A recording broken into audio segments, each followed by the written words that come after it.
तर आदित्य त्रिपाठीजींना पुढे काय म्हणतो ते बघा. आदित्य म्हणतो, तुम्ही माझं आणि रिधिमाचं अंतर वाढवलं, पण आमच्या हृदयांचं काय? त्यांचे ठोके थांबवू शकाल का? लक्षात ठेवा सर, आमचं प्रेम केवळ शरीराचं नाही, तर 2 हृदयाने आणि 2 आत्म्याने जोडलेलं आहे. आणि हृदय आत्म्याचा संबंध कायमस्वरूपी असतो. आम्ही कितीही दूर असलो तरी आमचं प्रेम दिवसेंदिवस वाढतच जाईल. एक दिवस असा येईल की तुमच्याच डोळ्यांतून तुम्हाला जाणवेल की तुम्ही चुकीचं केलं, आणि त्याच दिवशी तुम्ही स्वतः आम्हाला परत एकत्र आणाल. शांत स्वरात उत्तर देऊन आदित्य तिथून निघून गेला. फ्लॅशबॅक संपला. मिस्टर त्रिपाठी म्हणतात, आणि आदित्य अगदी खरं बोलला होता. शेवटी आज मीच तो पूल बनणार आहे जो तुला परत आदित्यकडे नेईल. तुला वाटत असेल की मी तुला मुंबईहून परत बोलावलं ते केवळ एका बापाच्या मुलीवरच्या प्रेमामुळे, पण नाही. माझं खरं कारण आदित्य आहे. तुला हे सांगायचं होतं की तो अजूनही जिवंत आहे. मी आयुष्यात खूप वाईट गोष्टी केल्या आहेत रिधिमा, ज्यासाठी मला क्षमा मिळणं तर दूरच, मी क्षमेस पात्रही नाही. पण मरण्याआधी एक चांगलं काम करायचं आहे, आणि ते म्हणजे तुला आणि आदित्यला परत एकत्र आणायचं. आत्तापर्यंत डोळ्यात पाणी घेऊन वडिलांचं बोलणं ऐकणारी रिधिमा हळुवार आवाजात म्हणाली, सध्या कुठे आहे तो बाबा? माझा आदित्य कुठे आहे? मिस्टर त्रिपाठी म्हटले, जेव्हा मला माझ्या चुका उमगल्या तेव्हाच मी आदित्यचा शोध सुरू केला. शेवटी काढलं की गेली 4 वर्ष तो रोज हिल्समध्ये राहतो आहे. रोज हिल्स ही चव्हाणपूर जवळची एक छोटी टेकडी आहे. रिधिमा म्हणते, पण बाबा, रोज हिल्समध्ये नेमकं कुठे राहतो तो हे मला कसं कळणार? त्रिपाठीजी म्हणतात, काळजी करू नकोस बाळा, त्याचा अचूक पत्ता माझ्याकडे आहे. असं म्हणत त्यांनी श्यामलालला हाक मारली. श्यामलाल लगेच हॉलमध्ये आला. त्याने रिधिमाकडे भाऊक स्मित केलं. रिधिमानेही तसंच उत्तर दिलं. कसे आहात काका? श्यामलाल म्हणतात, ठीक आहे रिधिमा मॅडम, खूप दिवसांनी पाहतोय तुला. रिधिमा म्हणते, हो खरंच. मिस्टर त्रिपाठी म्हणतात, रिधिमा बाळा, श्यामलाल तुला आदित्यचा पत्ता देईल. श्यामलाल म्हणतो, हा घ्या रिधिमा मॅडम. त्याने एक कागद तिच्या हातात दिला ज्यावर आदित्यचा पत्ता लिहिला होता. मिस्टर त्रिपाठी म्हणतात, आता एक क्षणही वाया घालवू नकोस बाळा. पुरेसं आयुष्य त्याच्या वाचून जगलीच. आता वेळ आली आहे परत कायमचं एकत्र होण्याची. रिधिमाच्या डोळ्यांतून अश्रू ओघळले. रिधिमा म्हणते, हो बाबा, मी आत्ता स्टेशनवर जाते आणि रोज हिल्सला जाणारी गाडी पकडते. मिस्टर त्रिपाठी म्हटले, नाही बाळा, तुला स्टेशनवर जायची गरज नाही. तुझी कार अजूनही आमच्या गॅरेजमध्ये आहे. तिची नीट काळजी घेतली आहे. कार घेऊन जा, लवकर पोहोचशील. रिधिमा म्हणते, धन्यवाद बाबा. असं म्हणून ती दाराकडे धावली, पण अचानक थांबून पुन्हा वळली. मिस्टर त्रिपाठी म्हटले, काय झालं बाळा? थांबलीस का? लवकर जा, आणखी वेळ वाया घालवू नकोस. रिधिमा म्हणते, जाण्यापूर्वी एक गोष्ट स्पष्ट करायची आहे बाबा. मला माहीत आहे की तुम्ही काय चुका केल्या आहेत. कदाचित तुम्हाला माझ्याकडून क्षमा मिळण्याची अपेक्षाही नसेल, पण मला माहीत आहे की मनाच्या तळाशी तुम्हाला जाणून घ्यायचंय की मी तुम्हाला माफ केलंय की नाही. तर हो बाबा, तुम्ही भूतकाळात खूप वाईट केलं, ज्यामुळे माझ्या मनात तुमच्याबद्दल केवळ द्वेष निर्माण झाला. तुम्ही आदित्यला माझ्यापासून दूर करण्यासाठी खूप काही केलं, पण शेवटी तुम्हीच तो व्यक्ती ठरलात ज्यामुळे मला आदित्य परत मिळणार आहे. म्हणून हो, मी तुम्हाला माफ करते. आणि काळजी करू नका, शेवटच्या दिवसात मी तुम्हाला सोडून जाणार नाही. तुम्ही माझे बाबा आहात. मी परत येईन तुमच्याकडे, आदित्यसह. रिधिमाचं मनाला भिडणारं उत्तर ऐकून मिस्टर त्रिपाठींच्या डोळ्यांतून अश्रू वाहू लागले. त्यांनी इतकं वाईट केल्यावरही ती त्यांना माफ करते हे त्यांच्या विश्वासास बसत नव्हतं. मिस्टर त्रिपाठी म्हटले, खूप खूप धन्यवाद बाळा, खूप खूप धन्यवाद. मी कसा आभार मानू? रिधिमा म्हणते, आभार मानण्याची गरज नाही बाबा. आता वेळ आली आहे भूतकाळ विसरून नव्याने सुरुवात करण्याची. भाऊक होत रिधिमाने उत्तर दिलं. मिस्टर त्रिपाठी म्हटले, बरोबर आहेस बाळा. आता जा, तुझा आदित्य परत घेऊन ये. रिधिमाने मान हलवली, दाराकडे वळली आणि गॅरेजमधून कार घेऊन निघाली. रोज हिल्सकडे गाडी धावत होती. प्रवासभर भूतकाळातील आठवणी तिच्या डोळ्यांसमोर फिरत राहिल्या. आदित्यला भेटण्याचा आनंद आणि उत्सुकता तिच्या डोळ्यांतून वाहणाऱ्या अश्रूंमध्ये स्पष्ट दिसत होती. आनंदाचे अश्रू. शेवटी जवळपास तासभर गाडी चालवल्यानंतर रिधिमा रोज हिल्समध्ये पोहोचली. रोज हिल्स हे डोंगराळ ठिकाण निसर्ग सौंदर्याने नटलेलं होतं. चहूकडे हिरवाई पसरलेली, अगदी चव्हाणपूर सारखीच. रिधिमाने गाडी एकाकी घरासमोर थांबवली. ते एक सुंदर जुन्या पद्धतीचं दगडी घर होतं. घराच्या बाजूलाच एक छोटंसं सरोवर होतं, ज्यात निळा आभाळ प्रतिबिंबित होत होतं. घराच्या मागे हिरव्यागार डोंगरांच्या रांगा आकाशाला भिडत उभ्या होत्या. संपूर्ण दृश्य जणू एखाद्या जिवंत चित्रासारखं भासत होतं. रिधिमा गाडीतून खाली उतरली आणि घराकडे चालू लागली. तिने दरवाजावर टकटक केली. काही सेकंदात दरवाजा उघडला आणि दरवाजा उघडताच रिधिमाच्या नजरेसमोर 2 अनपेक्षित चेहरे आले. ते म्हणजे तेच वृद्ध दाम्पत्य ज्यांना ती रेल्वे स्टेशनवर भेटली होती. रिधिमा आश्चर्यचकित झाली. रिधिमा म्हणते, काका, काकू? ती त्यांना पाहून थक्क झाली आणि ते वृद्ध जोडपंही रिधिमाला आपल्या दाराशी पाहून तितकंच चकित झालं. वृद्ध गृहस्थ म्हटले, अरे वा, रिधिमा बाळ? रिधिमा म्हणते, काका तुम्ही आणि काकू या घरात काय करताय? वृद्ध गृहस्थ म्हणतात, बाळा हा प्रश्न मला तुला विचारायला हवा. तू इथे कशी काय आलीस? रिधिमा म्हणते, खरं तर काका मी या घराच्या मालकाशी भेटायला आले. रिधिमाच्या बोलण्यावर त्या वृद्ध जोडप्याने एकमेकांकडे प्रश्नार्थक नजरेने पाहिलं. वृद्ध बाई म्हणते, बाळा या घराचे मालक तर आम्हीच आहोत. रिधिमा म्हणते, अरे म्हणजे मी चुकीच्या घरात आले बहुतेक. ठीक आहे काका काकू, मी नंतर भेटते. वृद्ध गृहस्थ म्हटले, कदाचित तू दुसऱ्या घराचा शोध घेत असशील, पण एकदा इथे आली आहेस तर घरात ये आणि थोडा वेळ आमच्यासोबत घालव. वृद्ध बाई म्हणतात, हो हो बाळा, नक्की आत ये.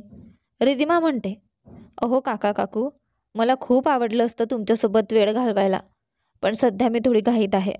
मला एखाद्या व्यक्तीचा शोध घ्यायचा आहे आणि मला तो लवकरात लवकर मिळाला पाहिजे. वृद्ध गृहस्थ म्हणतात, अरे वा, ठीक आहे बाळा, आधी त्याला शोध. शुभेच्छा तुला. त्यांचा शुभेच्छा ऐकून रिधिमाच्या मनात आनंद भरला. रिधिमा म्हणते, धन्यवाद काका, मी निघते आता, बाय. असं म्हणून ती परत गाडीच्या दिशेने चालू लागली. पण तेवढ्यात वृद्ध स्त्रीला काहीतरी आठवलं. तिने नवऱ्याकडे पाहत म्हणाली, ऐका बरं, मला वाटतं रिधिमा बरोबर पत्त्यावर आली आहे. नवऱ्याच्या चेहऱ्यावर गोंधळ दिसला. वृद्ध गृहस्थ म्हणतात, काय म्हणतेस का? वृद्धबाई म्हणते, अरे रे, अजूनही तुला उमगलं नाही का? तिचं नाव आहे रिधिमा. रिधिमा? हे ऐकताच त्या गृहस्थाच्या मनात काहीतरी चमकलं. त्याला तिचं म्हणणं उमगायला लागलं. वृद्ध गृहस्थ म्हणतात, अरे हो हो हो, आता समजलं. अरे देवा, माझ्या आधी हे लक्षात का आलं नाही? इतक्यात रिधिमा गाडीचा दरवाजा उघडणार होती तेव्हा वृद्ध गृहस्थाने मोठ्याने आवाज दिला, रिधिमा बाळा. तिचं नाव ऐकताच रिधिमा वळली. वृद्ध गृहस्थ लगेच तिच्याकडे धावत आले. रिधिमा म्हणते, काय झालं काका? वृद्ध गृहस्थ म्हणतात, रिधिमा बाळा, मला सांग तुझं पूर्ण नाव काय आहे? तो उत्सुकतेने विचारत होता. रिधिमा म्हणते, अचानक माझं पूर्ण नाव का विचारते काका? ती उत्सुकतेने विचारत होती. वृद्ध गृहस्थ म्हणतात, अगं बाळा, जास्त प्रश्न विचारू नकोस, फक्त तुझं पूर्ण नाव सांग. रिधिमा अजूनही गोंधळलेली होती.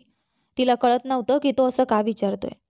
रिधिमा म्हणते, बरं, माझं पूर्ण नाव आहे रिधिमा त्रिपाठी. रिधिमाचं पूर्ण नाव ऐकताच वृद्ध गृहस्थ थक्क झाले. त्यांचा आनंद आणि आश्चर्य वर्णानीत होतं. वृद्ध गृहस्थ म्हणतात, अरे देवा, मला विश्वास बसत नाही. म्हणजे म्हणजे तूच ती रिधिमा आहेस जिच्याबद्दल आमच्या मुलाने आम्हाला सांगितलं होतं. रिधिमा म्हणते, तुमच्या मुलाला माझ्याबद्दल कसं माहीत? त्याने माझ्याबद्दल सांगितलं म्हणजे? वृद्ध गृहस्थ म्हणतो, अगं बाळा, तूच ना आमच्या आदित्यची रिधिमा. आदित्यचं नाव त्या वृद्धाच्या तोंडून ऐकताच रिधिमा जागच्या जागी थबकली. तिचे श्वास अडखडले. रिधिमा हळू विचारत होती, काका, तुम्हाला आदित्य माहिती आहे का? वृद्ध गृहस्थ असल्याने म्हणाले, हो बाळा, मला आणि माझ्या बायकोला तो खूप चांगला माहिती आहे. रिधिमा अजूनच गोंधळली. पण काका, माझा आदित्य तुम्हाला कसा काय माहिती? मला अजूनही काही कळत नाही आहे. वृद्ध गृहस्थ थोडे थांबले आणि गंभीर आवाजात म्हणाले, बाळा, आदित्य दुसरा कोणी नाही, तो आमचा मुलगाच आहे. हे ऐकताच रिधिमा थक्क झाली. तिच्या डोळ्यात धक्का आणि आश्चर्य दोन्ही उमटले. आदित्य तुमचा मुलगा? पण ते कसं शक्य आहे काका? आदित्य तर अनाथ आहे. वृद्ध गृहस्थ शांतपणे म्हणाले, मला माहीत आहे, तुझ्या मनात सध्या हजारो प्रश्न निर्माण झाले असतील, पण काळजी करू नकोस. मी आणि माझी बायको तुला सगळं समजावून सांगतो. चल आत ये, आम्ही तुला सगळं सांगतो. तिघेही घरात बसले. वृद्ध गृहस्थांनी गोष्ट सांगायला सुरुवात केली. वृद्ध गृहस्थ म्हणतात, आम्हाला एकच मुलगा होता. त्याचं नाव तरण. तो आमच्यासाठी सगळं काही होता. आम्ही गरीब होतो, पण त्याच्या संगोपनात कधीच कमतरता पडू दिली नाही. जे काही त्याला हवं होतं ते आम्ही दिलं. शिक्षणासाठी आम्ही आपलं सगळं घालवलं. त्याने अमेरिकेत चांगली नोकरी मिळवली. जाताना त्याने वचन दिलं होतं की तो परत येईल.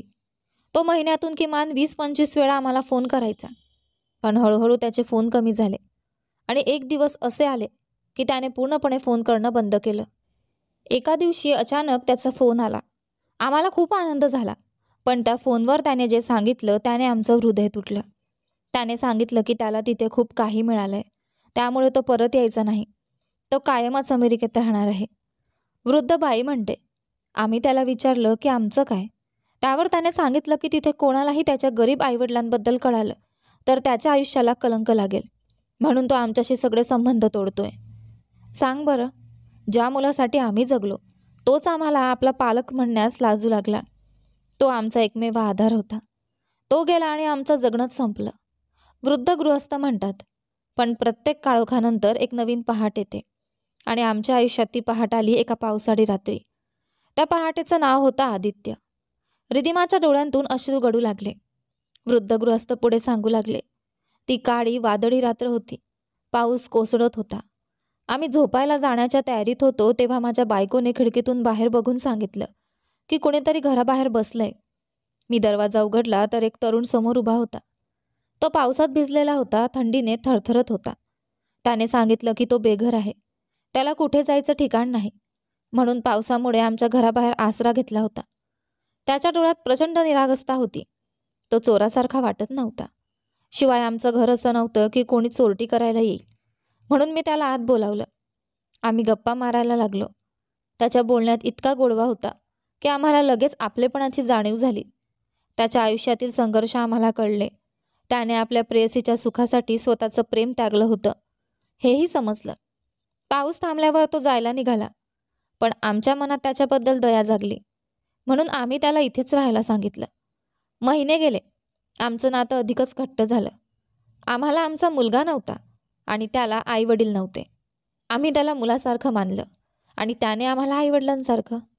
तो आपली चित्र काढून बाजारात विकायचा आणि जे पैसे मिळायचे त्यातून त्याने आमचं घर दुरुस्त केलं. आमची काळजी घेतली. जिथे आमचा खरा मुलगा कमी पडला तिथे आदित्यने आम्हाला दिलं. त्याने खऱ्या मुलाप्रमाणे आईवडिलांची जबाबदारी निभावली. तो आम्हाला प्रेम आणि आदर देत होता आणि आम्ही त्याला तितकंच माया देत होतो. अशा प्रकारे तो अनोळखी तरुण आमच्या आयुष्यात आला आणि आमचं रिकामं मन भरून टाकलं. आम्हाला समजलं कुटुंब म्हणजे फक्त रक्ताच्या नात्याने नाही तर प्रेमाने बनतं. अशाच प्रकारे आदित्य आमचा मुलगा झाला. नंतर त्याने चहाच्या मळ्याच्या टेकडीवरचं एक छोटंसं घर विकत घेतलं, जिथे तो चित्रकलेत रमू लागला. रिधिमा आसवांनी भरलेल्या डोळ्यांनी विचारते, आणि मग काका, पुढे काय झालं? वृद्ध गृहस्थ म्हणतात, आता 4 वर्ष झालीत. आदित्य आमच्यासोबत आहे. तो नेहमी हसतो, पण आम्हाला जाणवतं की त्याच्या मनात अजूनही त्याच्या प्रेयसीची आठवण आहे. आम्ही दोघं बरेच दिवस फिरायला जायचा बेत करत होतो, पण आदित्य एकटा राहील या काळजीमुळे तो बेत पुढे ढकलत होतो. शेवटी त्यानेच आम्हाला आग्रह केला की तो ठीक आहे आणि आम्ही आमचा प्रवास पुढे ढकलू नये.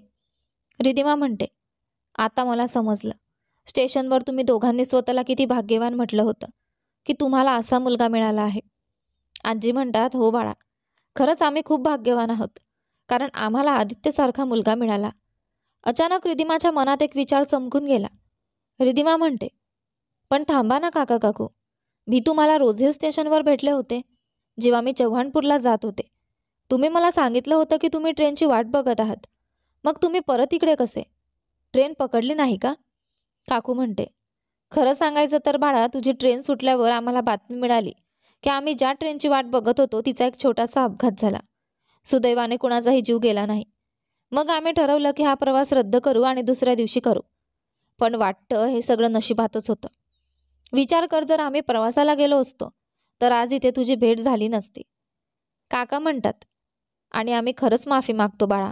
त्या दिवशी स्टेशनवर तुला भेटलो, पण आमच्या कल्पनेतही नव्हतं की तूच ती रिधिमा आहेस जिला आमचा मुलगा प्रेम करत होता.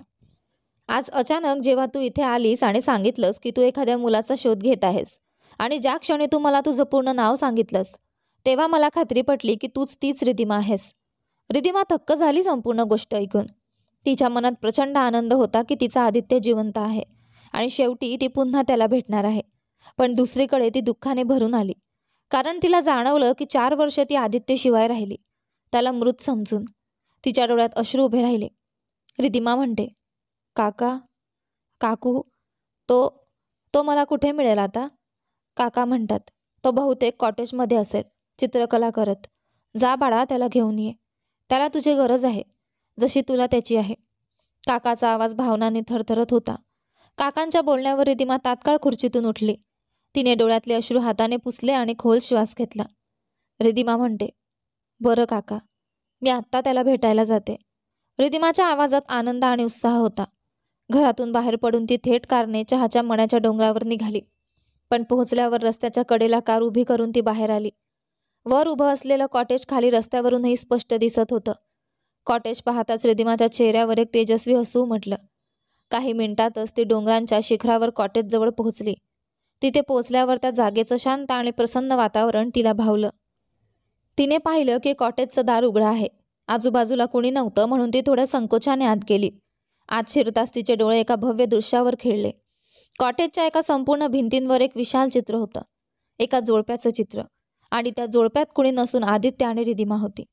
चित्रामध्ये त्यांच्या आयुष्याचे टप्पे दाखवले होते. त्यांचा विवाह, जगभर प्रवास, नंतर मुलं, मग सुखदुःखात एकत्र राहणं आणि शेवटी म्हातारपणही एकमेकांसोबत राहणं. रिधिमा स्तब्ध झाली. तिच्या डोळ्यातून अश्रू वाहू लागले. आदित्यच्या प्रेमाची खोली पाहून तिचं मन भारावून गेलं. ती अजून त्या चित्रात हरवलेली असतानाच तिच्या मागून एक आवाज आला. हे चित्र मी काढलं आहे. कल्पना करत, आपलं आयुष्य कसं असतं जर ते खरंच एकत्र घालवलं असतं. हा आवाज ऐकताच तिच्या अंगावर काटा आला. 4 वर्षांनंतर तिने हा आवाज पुन्हा ऐकला होता. तिचं हृदय जोरात धडकू लागलं. ती तात्काळ मागे वळली. आणि हो, तोच होता आदित्य. दाराशी उभा, डोळ्यात अश्रू आणि चेहऱ्यावर भावनिक हास्य घेऊन. रिधिमाचे डोळे पाणावले. ती निशब्द झाली. 4 वर्षांच्या प्रतीक्षेनंतर ती आदित्यला पाहत होती. डोक्यापासून पायापर्यंत त्याच्याकडे बघत होती, जणू वास्तवाला स्पर्श करत आहे का ते समजून घेण्यासाठी.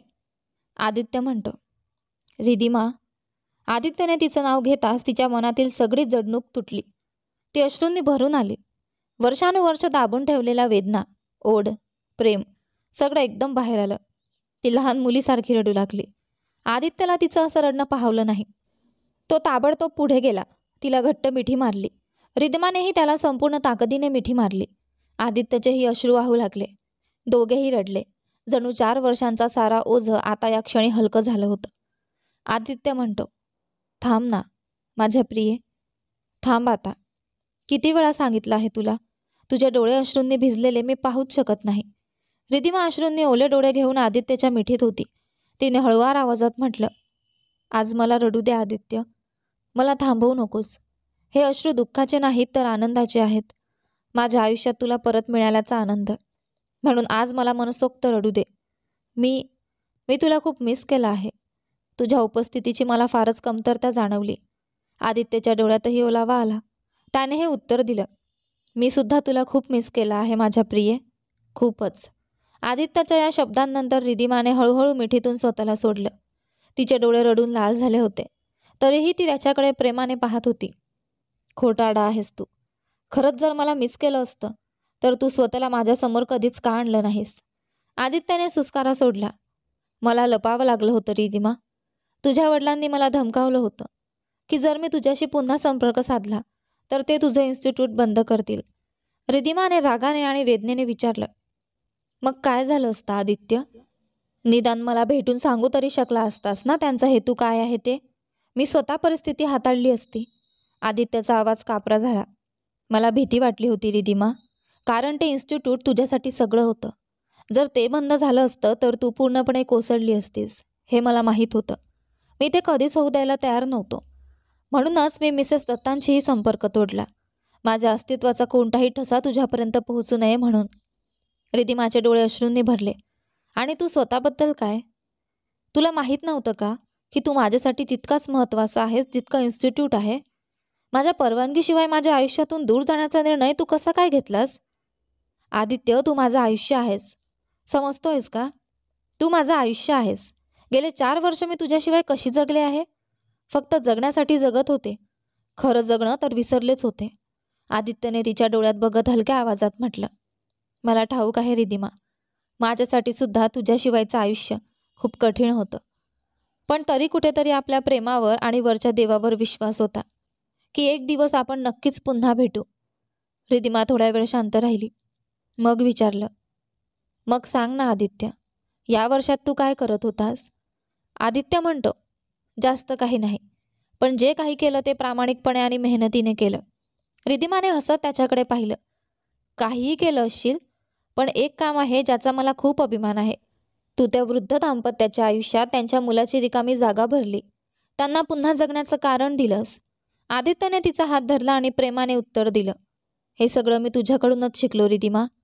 तूच मला शिकवलं की आपलं आयुष्य फक्त आपलं नाही, आपण इतरांच्या जीवनातही आनंद भरू शकतो. म्हणून मी त्यांच्या आयुष्यात हसू आणलं. रिधिमाचे डोळे अभिमानाने चमकले. मी तुझ्यावर खूप अभिमान करते माझ्या प्रिया. आदित्य हलकेच हसला. धन्यवाद प्रिये. थोड्या वेळाने रिधिमाने विचारलं, आणि तुझ्या कलेचं काय? काका काकूंनी सांगितलं की तू गावाच्या बाजारात चित्र विकतोस? आदित्य म्हणतो, हो विकतो. रिधिमा म्हणते, का रे? तुझी कला गावच्या बाजारात विकली जाण्यासाठी नाही, तिला राष्ट्रीय स्तरावर ओळख मिळायला हवी. तू ती मोठ्या आर्ट गॅलरीमध्ये प्रदर्शित केली असतीस तर तुला अधिक उंची मिळाली असती. आदित्यने डोळे खाली केले. मी प्रयत्न केला असता रिधिमा, पण गॅलरीत नाव आलं असतं तर माझं अस्तित्व तुझ्यापर्यंत आलं असतं, आणि मला ते नको होतं. तुझ्या वडिलांनी इन्स्टिट्यूट बंद करायचं ठरवलं असतं, म्हणूनच मी मिसेस दत्तांशी सुद्धा पुन्हा कधी संपर्क केला नाही. रिधिमा अपराधी वाटून म्हणाली, फक्त माझ्या आनंदासाठी तू स्वतःभोवती एवढ्या भिंती उभ्या केल्यास? नाही आदित्य, तसं करायला नको होतं. मला वाईट वाटतं की माझ्यासाठी तुला हे पाऊल उचलावं लागलं. रिधिमाच्या डोळ्यात अपराधीपणा दिसताच आदित्यने ताबडतोब तिचा चेहरा आपल्या हातात घेतला. ए प्रिये, का माफी मागतेस? तुला माफी मागायची गरज नाही. मी आज जो श्वास घेतोय ते आयुष्यच मला तुझ्यामुळे मिळालं आहे. माझं संपूर्ण आयुष्य तुझ्यासाठीच आहे. रिधिमाने डोळ्यातून प्रेमाने पाहत ठाम आवाजात म्हटलं, आता थांब आदित्य, फक्त माझ्याबद्दलच विचार करणं थांबव. आतापासून गोष्टी मी किंवा तू याबद्दल नसाव्यात, आता त्या आपण दोघे याबद्दल असतील. आतापासून आपण जे काही करू ते फक्त माझ्यासाठी किंवा तुझ्यासाठी नसेल, ते आपल्यासाठी असेल. हे बोलून रिधिमाने भिंतीवरचं त्याचं चित्र पाहिलं आणि पुन्हा आदित्यच्या डोळ्यात डोकावलं. हे चित्र तू रंगवलंय कल्पना करत? आपलं भविष्य कसं असतं जर आपण एकत्र असतो तर, बरोबर? तर आता तो क्षण आलाय आदित्य. आता बाबांना आपली चूक समजली आहे. आपल्यामध्ये कोणतीही भिंत उरलेली नाही. चल हे चित्र वास्तवात आणूया. आदित्यच्या डोळ्यातून आनंदाचा प्रकाश चमकला. हो रिधिमा, आता तो क्षण आलाय. चल लग्न करूया, जग फिरवूया, मुलं होऊ देऊया, आणि शेवटी म्हातारे होऊनही सोबत राहूया. रिधिमा आनंदाने त्याला मिठी मारत म्हणाली, अगं प्रिया, मला थांबवतच नाही आपल्या सुंदर आयुष्याच्या या प्रवासासाठी. दोघे पुन्हा एकमेकांच्या मिठीत शिरले. त्यांच्या ओठांनी एकमेकांना भेट दिली. त्या क्षणी त्यांच्या प्रेमाच्या आठवणी आणि उपस्थितीने वेढलेल्या वातावरणात आदित्य आणि रिधिमाला ठाऊक होतं, ते एकमेकांसाठीच बनले आहेत. त्यांचं प्रेम काळ आणि अंतराची परीक्षा देऊनही जिवंत राहिलं होतं, आणि आता शेवटी ते पुन्हा एकत्र आले होते, संपूर्ण आयुष्य एकत्र हातात हात घालून जगण्यासाठी. रिधिमा आणि आदित्य यांच्या आयुष्यातील सर्व गैरसमज, दुरावा आणि तडजोडी आता भूतकाळात निघून गेल्या होत्या. त्या दोघांच्या डोळ्यांतून ओघळणाऱ्या आनंदाश्रूंनी त्यांच्या प्रेमाची खरी किंमत स्पष्ट केली होती. त्या क्षणी कॉटेजच्या शांततेत भिंतींवर रंगवलेल्या त्यांच्या भविष्याच्या चित्रासमोर उभं राहून त्यांनी ठरवलं की आता हा भविष्याचा स्वप्नरंग प्रत्यक्षात उतरवायचा आहे. आदित्यने तिचा हात घट्ट धरला. रिधिमा, आता कोणताही अडथळा नाही. आपलं प्रेमच आपली ताकद आहे. रिधिमाने हसत उत्तर दिलं, हो आदित्य, आता आपल्या आयुष्याला मी आणि तू नसून फक्त आपण म्हणूनच पाहू. आपल्यासाठी, आपल्या प्रेमासाठी. त्या दोघांच्या डोळ्यात भविष्याचं स्वप्न चमकत होतं. लग्न, एकत्र प्रवास, लहान मुलांच्या हसऱ्या आवाजांनी गजबजलेलं घर, आणि शेवटी एकमेकांच्या सोबतीत म्हातारपण. त्यांनी एकमेकांना घट्ट मिठी मारली आणि ओठांवर चुंबन देऊन आपल्या प्रेमाला पुन्हा शिक्का मारला. त्या क्षणी जग थांबलं होतं आणि फक्त त्यांच्या धडधडणाऱ्या हृदयांचे आवाज ऐकू येत होते. त्या दोघांना ठाऊक होतं, त्यांचं प्रेम काळ, अंतर आणि संकटांवर मात करून अमर झालं आहे. आता ते दोघं हातात हात घालून आयुष्याच्या प्रत्येक प्रवासाला सामोरं जायला तयार होते. आणि अशा रीतीने रिधिमा आणि आदित्य यांच्या प्रेमकथेचा हा प्रवास, हॅपी एव्हर आफ्टरमध्ये रूपांतरित झाला. तर आशा आहे की तुम्हाला ही आपली संपूर्ण कथा आणि या संपूर्ण कथेचे संपूर्ण भाग आवडले असतील. तर मनात राहिलेला तो ही आपली कथा तुम्हाला कशी वाटली कमेंट करून नक्की कळवा. जास्तीत जास्त व्हिडिओला लाईक करा, शेअर करा, चॅनलवर नवीन असाल तर सबस्क्राईब करा आणि हो, नोटिफिकेशन बेल नक्की दाबा जेणेकरून येणाऱ्या पुढील व्हिडिओची अपडेट तुम्हाला सर्वात आधी मिळेल. धन्यवाद.